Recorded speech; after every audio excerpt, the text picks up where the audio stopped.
ফের লোকসভায় উঠল বাংলাদেশ প্রসঙ্গ। বাংলাদেশে হিন্দু সহ অন্যান্য সংখ্যালঘুদের উপর হামলার ঘটনা এখনও ভারত সরকারের চিন্তার কারণ। লোকসভায় প্রশ্নোত্তর পর্বে এ কথাই বললেন বিদেশমন্ত্রী এস জয়শঙ্কর। শুক্রবার সংসদে প্রতিবেশী দেশের সংখ্যালঘুদের কি অবস্থা সেই প্রসঙ্গ তোলা হয়। এর জবাবে বিদেশমন্ত্রী এস জয়শঙ্কর বলেন, 2024 সালে বাংলাদেশের হিন্দু সহ অন্যান্য সংখ্যালঘুদের উপর 2400-এরও বেশি হামলার ঘটনা ঘটেছে। 2025 সালে এখনো পর্যন্ত 72টি হামলার ঘটনা ঘটেছে। ভারতের কাছে এটা এখনও উদ্বেগের বিষয়। বিদেশমন্ত্রী আরও বলেন, ভারতের তরফে রাষ্ট্রদূত এই বিষয় নিয়ে বাংলাদেশের বিদেশ মন্ত্রকের উপদেষ্টার সঙ্গে কথা বলেছেন। হিন্দু সহ অন্যান্য সংখ্যালঘুদের উপর হামলার বিষয় উত্থাপন করা হয়েছে ঢাকায় বিদেশ সচিবের সফরের সময়ও। বিজেপি সাংসদ নিশিকান্ত দুবেও বলেন যে পাকিস্তান ও বাংলাদেশের সংখ্যালঘুদের অবস্থা সব থেকে খারাপ।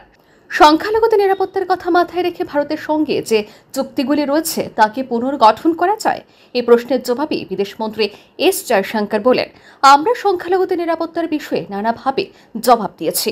আমরা সংখ্যালঘুদের উপরে অত্যাচারের বিরুদ্ধে সরব হচ্ছি এবং নিজেদের অবস্থান স্পষ্ট করছি লাগাতার।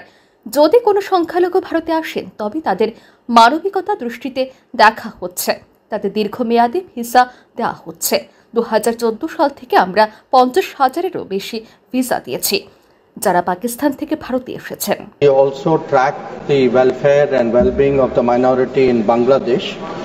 I would like to inform the House, sir, through you, that in 2024 we've had altogether 2,400 incidents relating to attacks on minorities, and in 2025 72 incidents. We have the details of these incidents. We have taken it up, I have taken it up with my counterpart. Foreign Secretary took it up when he visited Bangladesh, and this continues to be a matter of concern for the Government of India. Bureau Report, RE News.